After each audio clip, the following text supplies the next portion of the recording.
আকাশবাণী আগরতলা। এখন শুনবেন আঞ্চলিক সংবাদ বিভাগ প্রযোজিত বিশেষ আলোচনামূলক অনুষ্ঠান। ৩ নতুন ফৌজদারি আইন ও ন্যায় বিচার ব্যবস্থাপনায় তাৎপর্যপূর্ণ পরিবর্তনের সূচনা। শ্রোতাবন্ধু, আমরা জানি ব্রিটিশ আমলে প্রণীত আইপিসিসি, সিআরপিসি এবং এভিডেন্স অ্যাক্টের পরিবর্তে ২০২৩ সালে ৩টি নতুন আইন সংসদে পাশ হয়েছে। আগামী ১ জুলাই ২০২৪ থেকে এই আইনগুলো সারা দেশে কার্যকর হবে। এটা নিঃসন্দেহে একটি যুগান্তকারী পদক্ষেপ, কারণ এই নতুন ৩ আইন কার্যকর করার মধ্য দিয়ে দেশ ইংরেজদের দেওয়া ঔপনিবেশিক আইনের দাসত্ব থেকে মুক্ত হতে চলেছে এবং নিজের দেশের জনগণের উপযোগী ফৌজদারি আইন বলবৎ করার দিকে এগোচ্ছে। ন্যায় বিচার ব্যবস্থাও এক রূপান্তরের দিকে এগোচ্ছে। এ নিয়েই প্রচারিত হচ্ছে এই আলোচনামূলক অনুষ্ঠান। এতে অতিথি বক্তা হিসেবে রয়েছেন জাতীয় আইন মহাবিদ্যালয় ত্রিপুরার সহকারী অধ্যাপক রিপন ভট্টাচার্য। অনুষ্ঠানটি সঞ্চালনা করছেন সাংবাদিক জয়ন্ত ভৌমিক।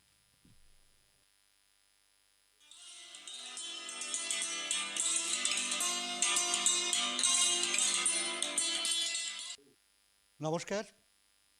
আগামী ১ জুলাই থেকে সারা দেশের সাথে এই রাজ্যেও কার্যকর হচ্ছে ৩টি নতুন ফৌজদারি আইন, অর্থাৎ ব্রিটিশ আমলে তৈরি করা আইপিসি, সিআরপিসি বা এভিডেন্স অ্যাক্ট, এই বিষয়গুলো বিলুপ্ত হচ্ছে। নতুন করে চালু হচ্ছে ভারতীয় ন্যায় সংহিতা, ভারতীয় নাগরিক সুরক্ষা সংহিতা আর ভারতীয় সাক্ষ্য অধিনিয়ম। প্রসঙ্গত বলা যায়, এই আইন সম্পর্কে বা নতুন ৩টি ফৌজদারি আইন সম্পর্কে সম্যক ধারণা দেওয়ার জন্যে আইনের সাথে যারা যুক্ত রয়েছেন বা পুলিশ সার্ভিসের সাথে যারা যুক্ত রয়েছেন তাদের প্রশিক্ষণ কর্মশালা চলছে সারা রাজ্যে এবং ব্যাপকভাবে প্রস্তুতি নেওয়া হচ্ছে। এই আইনের খুঁটিনাটি দিক সম্পর্কে এবারে আমরা আলোচনা। আমাদের সঙ্গে রয়েছেন রাজ্য আইন মহাবিদ্যালয়ের সহকারী অধ্যাপক ডক্টর রিপন ভট্টাচার্য। নমস্কার আপনাকে। প্রথমেই জানতে চাইব, এই যে ব্রিটিশ আমলে তৈরি করা যে আইন, আইপিসি, সিআরপিসি এবং এভিডেন্স অ্যাক্ট, এই বিষয়গুলো বিলুপ্ত হচ্ছে, নতুন করে আইন, নতুন ৩টি ফৌজদারি আইন কার্যকর হচ্ছে। এই যে নতুন ৩টি আইন, এই আইনের সাথে আগের যে আইন, সেই আইনের কি তুলনা বা কি পার্থক্য রয়েছে বলে আপনি মনে করেন? দেখুন, প্রথমে তো আমি যেটা বলবো যে যে আইনগুলোর কথা আপনি বললেন, বিলুপ্ত কথাটা বললে ভুল হবে। বিলুপ্ত হচ্ছে না, কিছু মডিফিকেশনস, কিছু চেঞ্জেস আসছে। এবার আমি যদি কলোনিয়াল পিরিয়ড মানে ব্রিটিশ এরাতে, এই ধরুন একটা এক্সাম্পল, ইন্ডিয়ান পেনাল কোড এবং রিসেন্টলি যেটা 1 জুলাই থেকে যেটা আসতে চলেছে সেটা হচ্ছে অ্যাজ ফর এক্সাম্পল বিএনএস, ভারতীয় ন্যায় সংহিতা। এবার আপনি দুটো ওয়ার্ডের মধ্যে আপনি ডিফারেন্সটা দেখবেন। বেসিক্যালি মডিফিকেশনটা কিসের ভিত্তিতে, তাহলেই লোকজন বুঝতে পারবে যে কিসের ভিত্তিতে মডিফিকেশনটা হচ্ছে। প্রথম যেটা হচ্ছে যে পানিশমেন্ট, ইন্ডিয়ান পেনাল কোড, যেটার মধ্যে পেনাল প্রভিশনের কথা বলা আছে, আর আরেকটি কথা বলা আছে বিএনএস, ন্যায় সংহিতা, ভারতীয় ন্যায় সংহিতা। এবার পার্থক্যটা পানিশমেন্ট এবং ন্যায়ের মধ্যে, ন্যায়টা হচ্ছে কি জাস্টিস সিস্টেম। জাস্টিস, আপনি মানুষকে তো জাস্টিস দেবেন, বিচার দেবেন, আপনি তো পানিশ করবেন না। বুঝতে পারছেন কি বলছি? মানুষ যাতে দ্রুত বিচার পেতে পারে, দ্রুত বিচার পেতে পারে। আমাদের উদ্দেশ্য মানুষকে পানিশ করা নয়, আমাদের উদ্দেশ্য মানুষকে বিচার দেওয়া। এবার বিচার আমি কিসের ভিত্তিতে দেব? ইংরেজিতে একটা টার্ম আছে রেট্রিবিউটিভ জাস্টিস বলে। রেট্রিবিউটিভ জাস্টিসের কথা হচ্ছে কি যে যতটুকু ক্রাইম প্রপোর্শনেটলি ততটুকু আপনার পানিশমেন্ট, এটাই। তাহলে মডিফিকেশনটা হচ্ছে on the basis of the justice delivery system. বিচার কিভাবে আমি করব, তফাৎটা এখানে। তারপরে কিছু সেকশনস চেঞ্জ হয়েছে, যেরকম অ্যাজ ফর এক্সাম্পল আমি যদি বলি যেটাকে ইংরেজিতে বলে ইনকোহেট অফেন্সেস। ইনকোহেট মানে ইনকমপ্লিট, অসম্পূর্ণ অপরাধ। অসম্পূর্ণ অপরাধের মধ্যে অ্যাটেম্পট, ঠিক আছে? তো এবার অসম্পূর্ণ অপরাধকে এই যে তিনটে আগে অ্যাটেম্পট ছিল 511 সেকশনে, এখন সেটা চেঞ্জ হয়ে গেছে। এবং তিনটে ইনকোয়েট অফেন্সেসের মধ্যে তিনটে অফেন্স আছে, যেটা আগে আইপিসিতে আলাদা আলাদাভাবে ছিল। একটা অফেন্স 511 সেকশনে, একটা অফেন্স আরেকটা জায়গায়। এবার চেঞ্জেসটা দেখুন কোথায়। চেঞ্জেসটা হচ্ছে কি এখানে একত্রিত করা হয়েছে, কারণ একটার সাথে আরেকটা লিঙ্কড। ইনকোহেট অফেন্সেস, অসম্পূর্ণ অপরাধের মধ্যে কি কি জিনিস পড়ে সেটাকে এক চ্যাপ্টারে একটা জায়গায় সেকশন আলাদা করে আনা হয়েছে, কারণ সেটা হচ্ছে কি ইন্টারলিঙ্কড। এটা এক। দ্বিতীয় কথা, চেঞ্জেসের কথা যদি বলি, তাহলে সার্বিক ক্ষেত্রে আপনিও অনেক প্রশ্ন আপনার মনে আছে, হয়তো সেই প্রশ্নের উত্তর আমি এখন আবার দিয়েই দেবো, যেটা আপনার মনে অলরেডি চলছে যে কি প্রশ্ন আপনি আগামীতে আসতে চলেছে। এবার ডিফারেন্সটা আরেকটা জায়গায় আসে, সেটা হচ্ছে যে ধরুন হয়তো আপনার মনে সেই প্রশ্নটা জিরো এফআইআর, মানে জিরো এফআইআর এই বিষয়টা কিন্তু এখন বেশ চর্চা। তো অনেকেই জানেন না যে জিরো এফআইআর ব্যাপারটা কি। তো সেই বিষয়টাও কিন্তু স্পষ্টীকরণ মানুষের কাছে নিয়ে যাওয়া খুবই একটা দরকার। Zero FIR. এবার আমি কিন্তু ন্যায় ব্যবস্থা, যেটা ন্যায় ব্যবস্থার সাথে জিরো এফআইআর কিন্তু আমি একটু কানেকশন করব। There is a Nexus. কানেকশনটা কোথায়? আমি কি বললাম যে ন্যায়টা কাকে দেবেন, কিভাবে দেবেন, কোন পরিস্থিতিতে দেবেন, একটা মানুষ কি পরিস্থিতিতে আছে তার পরিস্থিতিটাকে আপনাকে বুঝতে হবে। আমি বিপদে পড়েছি, আমার বিপদটাকে বুঝে সেই অনুসারে যদি আইনটা যদি আমার যদি সেই একটা জনসাধারণ যদি একটা মানুষের সুবিধে হয়, তাহলে সেটাকেই বলা হয় বিচার ব্যবস্থা। বিচার ব্যবস্থা সুবিচার ব্যবস্থা। তাহলে জিরো এফআইআর এর কনসেপ্টটা কিন্তু আগে কিন্তু ছিল, সেটা স্ট্যাটিউট বাই ল সেটার মধ্যে বলা ছিল না, কিন্তু একটা কেস ছিল। সেই কেসটা হচ্ছে গিয়ে যে নির্ভয়া রেপ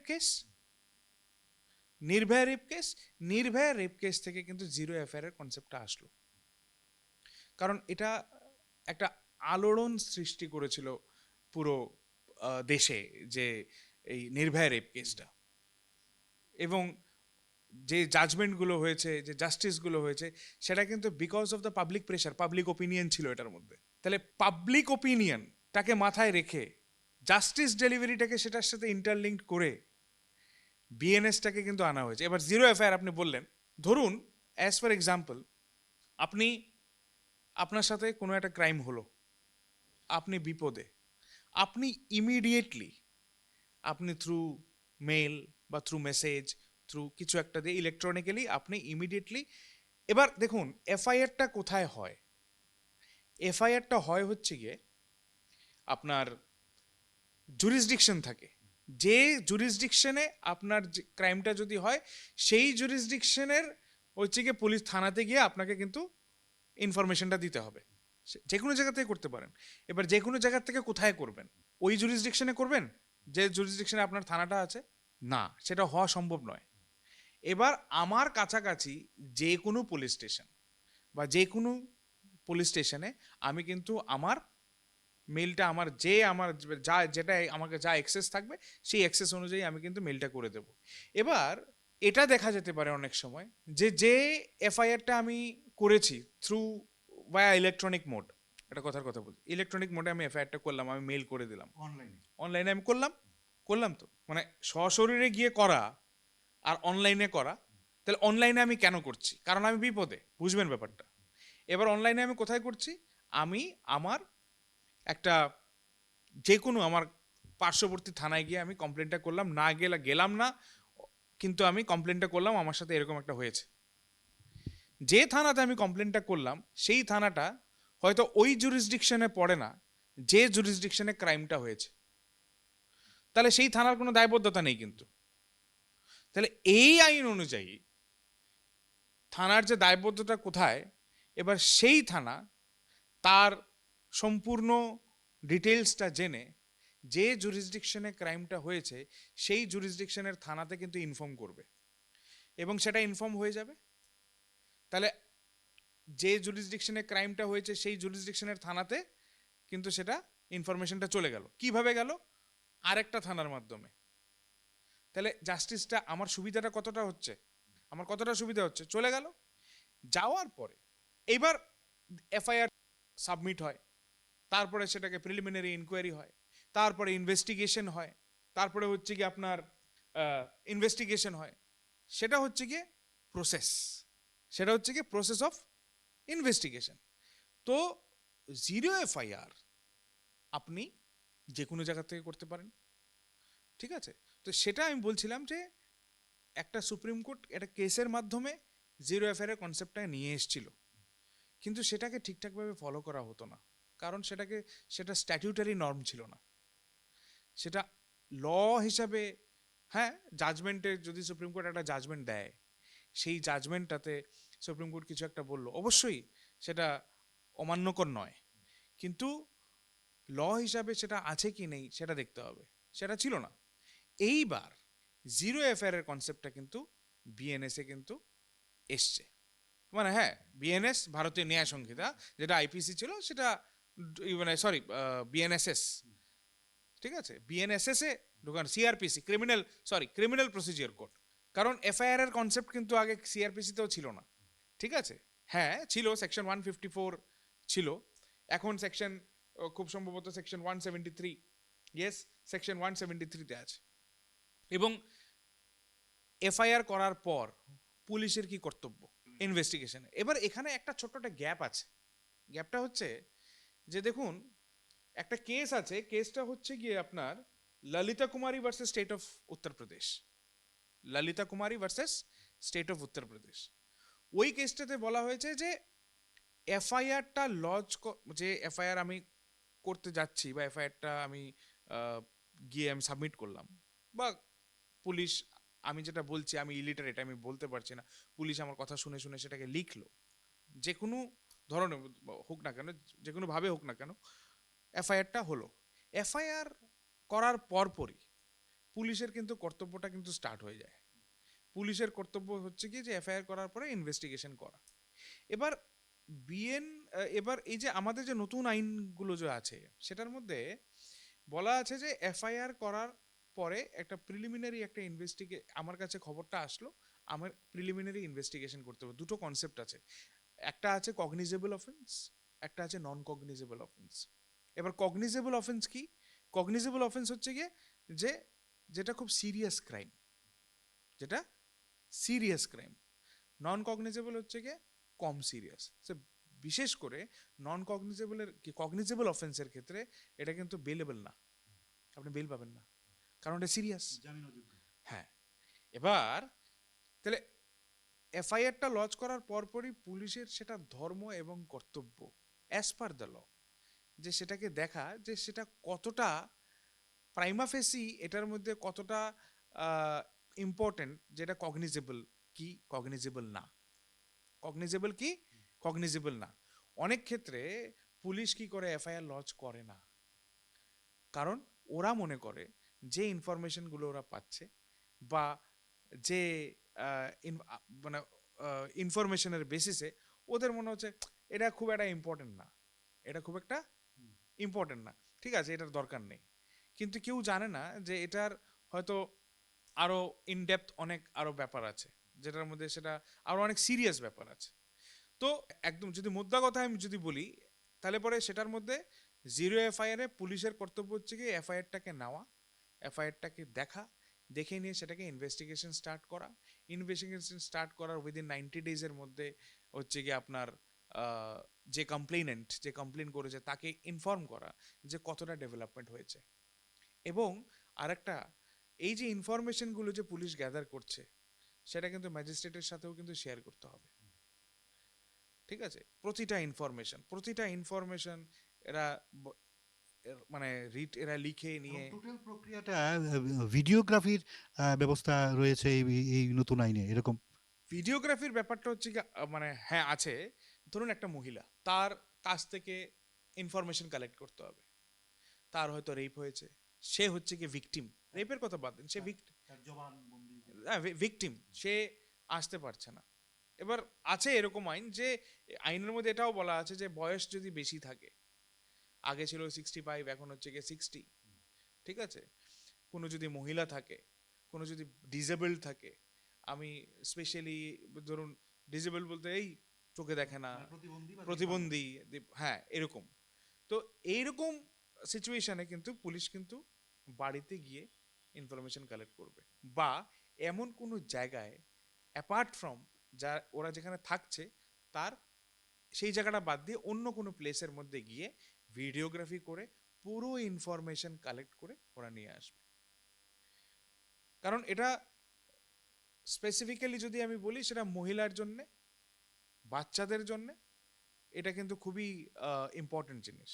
কারণ এভিডেন্স, দেখুন এভিডেন্সের থ্রুতেই কিন্তু কাউকে আপনি পানিশ করবেন, কাউকে আপনি শাস্তি দেবেন, সেটা কিন্তু এভিডেন্সের থ্রুতেই হবে। তাহলে এভিডেন্সটা আপনাকে কিন্তু খুব ইম্পর্টেন্ট জিনিস। এবার অনেক সময়, এবার একটা মহিলা যদি, একটা কথার কথা বলছি, বৃদ্ধ লোকের কথা বললাম, সেখানে পুলিশ একটা মেল ইন্সপেক্টর চলে গেল, মেল একটা পুলিশ অফিসার চলে গেল, গিয়ে নিয়ে আসলো। মহিলাদের ক্ষেত্রে একটা মহিলাই কিন্তু যাবে, কারণ মহিলাদের অনেক সমস্যা থাকে, তারা অনেক কিছু মেলসদের সামনে শেয়ার করতে পারে না, মেল ম্যাজিস্ট্রেটের সামনে ওরা রেকর্ডিং হবে, মহিলা পুলিশ, সো এদের সামনে কিন্তু এই ভিডিওগ্রাফি, রেকর্ডিং, অডিও রেকর্ডিং, এগুলো সব হবে। আরেকটা বিষয় যে রাষ্ট্রদ্রোহিতার ক্ষেত্রে, সেডিশন, রাষ্ট্রদ্রোহিতার ক্ষেত্রে এই আইনে খুব কঠোর বলা হয়েছে। আমি আবার আসছি ওই জায়গাটাতে, আবার আসছি বলতে ওই আবার যেটা বললাম পেনাল এবং ন্যায়। এবার ঘটনাটা যেটা হচ্ছে, আপনি যদি ব্রিটিশ কলোনিয়াল পিরিয়ডে যে আইনগুলো তৈরি হয়েছে, আপনি দেখবেন মানে আইনগুলোকে না যখন ঠিকঠাকভাবে যদি আমরা এক্সপ্লেন করি না তখন, এবং ভালো করে যখন আমরা পড়ি, তখন আমরা দেখি কোথাও না কোথাও একটা ডিসক্রিশনারি একটা পাওয়ার থেকে যাচ্ছে গভর্নমেন্টের। কারণ ব্রিটিশার্স অলওয়েজই কিন্তু যতই একটা ডিসক্রিশন নিয়ে চলতো, তাদের এগেনস্টে কিছু বলা যাবে না। যেমন একটা এক্সাম্পল, নিউজ পেপার সেন্সরশিপের কথা। এবার সেন্সরশিপের মানে হচ্ছে গিয়ে যে ধরুন গভর্নমেন্টের এগেনস্টে আপনি কিছু একটা লিখলেন, আগেকার দিনে কি হতো, ব্রিটিশ গভর্নমেন্ট ওটাকে আটকে দিত, সেন্সরশিপ আটকে দিত, আগে দেখতো যে কি লিখেছে, যখনই দেখতো গভর্নমেন্টের এগেনস্টে কিছু একটা লিখছে, ক্রিটিসাইজ করছে, আটকে দিত। ব্যাপারটা হচ্ছে এখানে ডিসক্রিশনারি ছিল, এইখানে অন্য জিনিস। এরা 124 of IPC, 124 of the IPC ছিল। এখন যদি আপনি দেখেন, এখন কিন্তু কনসেপ্টটা অন্যরকম। কনসেপ্টটা কি, আপনি অ্যাজ এ সাধারণ মানুষ, আপনি তো সিটিজেন অফ ইন্ডিয়া, আমি তো নাগরিক ভারতবর্ষের। তাহলে নাগরিক হিসাবে আমার বুদ্ধি বিবেচনা দিয়ে গভর্নমেন্ট যদি কোনো স্টেপ নেয়, আমার রাইট আছে সেটাকে ক্রিটিসাইজ করার। সংবিধানে article 21, freedom of speech and expression, আমার রাইট আছে কিছু বলার, তাহলে ওই রাইটটা থাকবে। আপনি ক্রিটিসাইজ করছেন, দ্যাট ইজ ফাইন। কিন্তু এইবার পয়েন্টটা যেখানে ওরা, এই আইন যেটা বলছে আপনি যদি এমন কিছু করেন যেটা ইন্টিগ্রিটি অফ দ্য নেশন, দেশের হচ্ছে গিয়ে বিরোধিতা করছে, সিকিউরিটি, দেশের সিকিউরিটিটাকে আঘাত করছে, এস ফর এক্সাম্পল আপনি মোট কথা দেশের নিরাপত্তার জন্য বিপজ্জনক।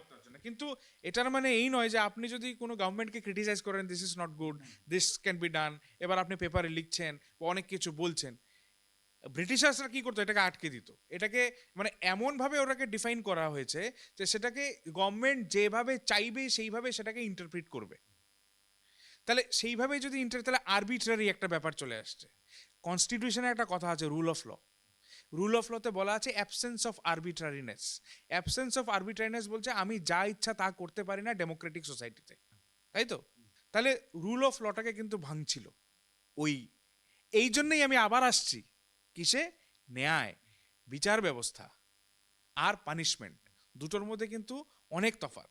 তো ক্রিমিনাল জাস্টিস ডেলিভারি সিস্টেম যেটাকে আমি যদি বলি, সিটিজেন দিয়েও কিন্তু আপনি সেটাকে কিন্তু বোঝানো যাবে। তাহলে আপনার প্রথম প্রশ্নের উত্তর, যতগুলো আপনি প্রশ্নগুলো করছেন, প্রথম প্রশ্নটা ছিল যে কোথায় তফাৎটা একটা জায়গাতেই, জাস্টিস ডেলিভারি সিস্টেম, ন্যায় এবং পানিশমেন্ট, এই দুটোর মধ্যে কিন্তু তফাৎ। আরেকটা বিষয়, কমিউনিটি সার্ভিসের ক্ষেত্রে কমিউনিটি সার্ভিস এটা খুব মানে ধরুন যান দুর্ঘটনা বলুন বা এই আইনে দেখা গেছে যে দুর্ঘটনা রোধ করার জন্য একটা বিশাল পদক্ষেপ আছে, বা বিভিন্ন ক্ষেত্রে কমিউনিটি সার্ভিসের অর্থাৎ সংগঠিত ক্ষেত্রে মানুষ যাতে ভালো পেতে পারে, এই আইনে কিন্তু সংস্থান আছে। কি বলছেন? আমি আমি কমিউনিটি সার্ভিস নিয়ে, আপনি দুর্ঘটনা নিয়ে বলছেন, যান দুর্ঘটনা নিয়ে বলছেন, সেটারও একটা এক্সাম্পল দেব। প্রথমত কমিউনিটি সার্ভিস ব্যাপারটা কোথা থেকে আসলো, কেন আসলো, কি জিনিসটা, কনসেপ্ট, এটার পিছনের একটাই কারণ কমিউনিটি সার্ভিস, যে ধরুন এটা পেটি অফেন্স, আমি ছোটোখাটো ক্রিমিনাল অফেন্স দিয়ে চুরি, কারো কাছ থেকে কিছু ছিনতাই করে নিয়ে চলে গেলাম, হ্যাঁ, কোনো দোকানে গিয়ে কোনো একটা কিছু চুরি করে নিলাম, তাহলে এটাকে কমিউনিটি সার্ভিস দিয়ে, তোমাকে ওটার জন্য কোনো পয়সা দেবে না কেউ, তোমাকে নিজে সার্ভিস দিয়ে, এটা হচ্ছে কি একটা ধরনের পানিশমেন্ট। কি, তাহলে পরে এটা বোঝানো হচ্ছে যে কমিউনিটি সার্ভিস দিলে তোমার রিহ্যাবিলিটেশন হবে, you will understand what you have done, and you will also understand that it's, মানে আমি ফিউচারে ওটা করবো না। এই জিনিসটা রাইট এবং রঙের মধ্যে তফাৎ, এবং কমিউনিটি সার্ভিসের মাধ্যমে এটাকে আমাকে রিহ্যাবিলিট করা, এটা কথার কথা। এবার কমিউনিটি সার্ভিসের কিছু প্যারামিটার্স খুব দরকার, এবং যেহেতু আমরা আইন নিয়ে গবেষণা করি, আমরা আইন নিয়ে পড়াশোনা করি, আরও অনেক জিনিস আছে। সেটা হচ্ছে গিয়ে এই যে আপনি বিভিন্ন জায়গাতে আমরা ট্রেনিং চলছে, আপনি একটু আগেই বলছিলেন, একমাত্র এটার কারণ এটাই যে কোথায় লুফলস আছে, গ্যাপস আছে। এবার দেখবেন এটার মধ্যে আবার অ্যামেন্ডমেন্ট হবে, আইন এটাই থাকবে, স্কেলিটন একটা কিছু কিছু কিছু কিছু সংশোধনী করা হবে হয়তো। পরিকাঠামো এটাই থাকবে, এটার উপরে ভিত্তি করে কিছু কিছু জায়গায় মডিফিকেশনস হবে। আমি মডিফিকেশনস কেন হবে আমি বলছি আপনাকে। কমিউনিটি সার্ভিসের কথা যেটা আমি বললাম, যে সেটা একটা মোরাল দিক দিয়ে, এথিক্যাল দিক দিয়ে ছোট ছোট ক্রাইম করছে, এটার জন্য কি বড় পানিশমেন্ট দেওয়া উচিত, দরকার নেই। তাহলে পরে রেট্রিবিউটিভ জাস্টিসের কথা যেটা আমি বলছিলাম, যে যতটুকু ক্রাইম ঠিক তার প্রপোর্শনেটলি ততটুকু পানিশমেন্ট, তাই তো? তাহলে প্রপোর্শনেটলি পানিশমেন্ট যখন আমি দেব, তখন আমি দেখতে পাবো ছোট ক্রাইমের জন্য কি দিতে পারি ওকে, আমি তো 15 বছরের জেল দিতে পারি না, তাহলে কি দেওয়া যায় ওকে? আমরা রাস্তাঘাটে ছেচকা চোর থাকে, চুরি করে নিয়ে চলে গেল কিছু, ওকে আমি কি পানিশমেন্ট দেবো? তাহলে ওকে ধরলাম কমিউনিটি সার্ভিস, ভাই তোকে সেবামূলক কাজ তোকে করে দিতে হবে। এটার উদ্দেশ্য তার পিছনে একটাই, যে তার মধ্যে যেন সেই বোধগম্যতা আসে, তার মধ্যে যেন এই চিন্তা ভাবনাটা আসে যে সে যেন আর এই ভুলটা ভবিষ্যতে করবে না। এবার আমি আসি, আপনি যেটা বল যান দুর্বাহন, এবার এই রিসেন্টলি একটা পুনেতে একটা ঘটনা ঘটেছে, সেখানে ওই মানে নেগলিজেন্টলি এক তো পর্শে গাড়ি বোধহয় খুব স্পিডে যায়, তো ও দুজন দম্পতিকে মারা গেছেন অ্যাক্সিডেন্টের কারণে, একটা মানুষের ভুলের কারণে। এবার সে এটা এমন বাজেভাবে নেগলিজেন্টলি গাড়ি চালিয়েছে, কোর্ট সেটার মধ্যে কি ডিসিশন দিল? কোর্ট ডিসিশন দিল বাচ্চা ছেলে, কমিউনিটি সার্ভিস দিয়ে দাও। প্রশ্নটা এখানে অনেক ধরনের, আপনি যদি চান, আপনি অনেকগুলো আর্টিকেলসও আছে এটার উপরে, লিখেছে লোকজন, যে আপনি কমিউনিটি সার্ভিসকে কোন প্রেক্ষাপটে দেখছেন, কিভাবে কমিউনিটি সার্ভিসটাকে আপনি দেবেন। এই যে জাজমেন্টটা দিল, আমি বলছি ভালো ডিসিশন, কিন্তু কি চিন্তা ভাবনা করে আমি কমিউনিটি সার্ভিসটা দিলেন ওই কেসে যেখানে দুজন মারা গেল? তাহলে আমি যেটা বলছিলাম যে it is little bit difficult যে কমিউনিটি সার্ভিসের প্যারামিটার্সটাকে ডিসাইড করা, বাট এটা একমাত্র আমাদের ভারতবর্ষের জুডিশিয়ারি ডিসাইড করতে পারে যে এটার কি প্যারামিটার্স হবে। আদারওয়াইজ কমিউনিটি সার্ভিস খুব ভালো জিনিস, এটার কিন্তু এটার পিছনের চিন্তা ভাবনাটা কিন্তু খুব মহৎ, এটার যে পেছনের যে ব্যাকগ্রাউন্ডটা, এটার পিছনে কিন্তু চিন্তা ভাবনাটা কিন্তু খুব মহৎ। আমি বারবার বলছি, এনজিও কি কাজ করে, নন গভর্নমেন্টাল অর্গানাইজেশন, এরা তো হচ্ছে গিয়ে সমাজের জন্যই কাজ করে। কমিউনিটি সার্ভিস আপনি সমাজের জন্যই সেবামূলক কাজ করবেন। তাহলে এরকম আপনি বিভিন্ন এনজিওস দের সাথে যুক্ত হয়ে অ্যাওয়ারনেস ক্রিয়েট করা যে এই জিনিসটা উচিত নয়, এই জিনিসটা অনুচিত, ঠিক আছে।